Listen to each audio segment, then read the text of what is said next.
Well, the ceasefire is going to dominate headlines in the United States as it prepares for tomorrow's inauguration of Donald Trump. The president-elect is holding a final political rally. Our North America correspondent Carrington Clark is there. G'day, Carrington. Joe Biden has defended his approach to reaching this ceasefire. Yeah, Joe Biden's handling of the war in Gaza has been one of the most controversial aspects of his presidency. And today he was heralding the start of this ceasefire agreement, saying finally the destruction has come to an end. The guns have gone silent in Gaza. But he was also trying to defend his position of trying to find a diplomatic solution to this war over so many days. This was the US president a little while ago. Some said my policy of a firm support for Israel was relentlessly pursuing diplomacy, risked drawing America into a wider war in the region.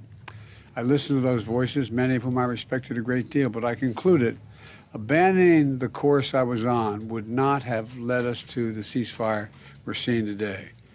But instead, it would have risked a wider war in the region that so many feared.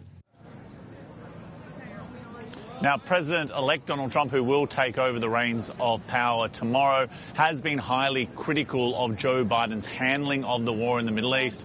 He constantly reminded people that he believed he would have ended the war much quicker. He would have got the hostages returned much sooner. And they are both trying to claim credit for this ceasefire, seeing as it has come in the dying days of the Biden presidency and just before Donald Trump took over.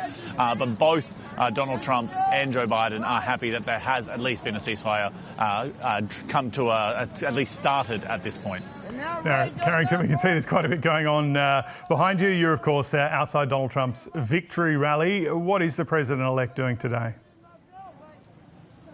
Yeah, because we have had this quite vicious turn in the weather, most of the outdoor components of tomorrow's inauguration have been cancelled. So this is a pre-inauguration rally. This was planned, but it really has become one of the last opportunities for many of those tens of thousands of people who travelled here to Washington, DC to actually get up close to the president, given that there will be such demand to come back here again tomorrow, where they are due now to hold an indoor parade. But there are literally tens of thousands of people. This line snakes around multiple city blocks here in the heart of Washington, DC, hoping to get in.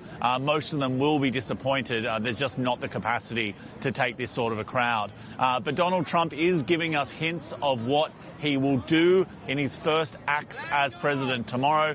It seems clear that he is going to take action to try to delay the banning of TikTok. He said he's going to try to give them a 90-day reprieve. Now, using executive action to do that, given that it was the Congress that passed the law to ban it, we wait to see whether or not that will be challenged and whether or not he actually has the power to actually enact that delay in the ban. He's also suggesting that one answer might be for America to take a stake in TikTok, American companies to take a stake in TikTok to overcome the national security concerns, which were the reason that TikTok was banned by the Congress and that law signed by Joe Biden.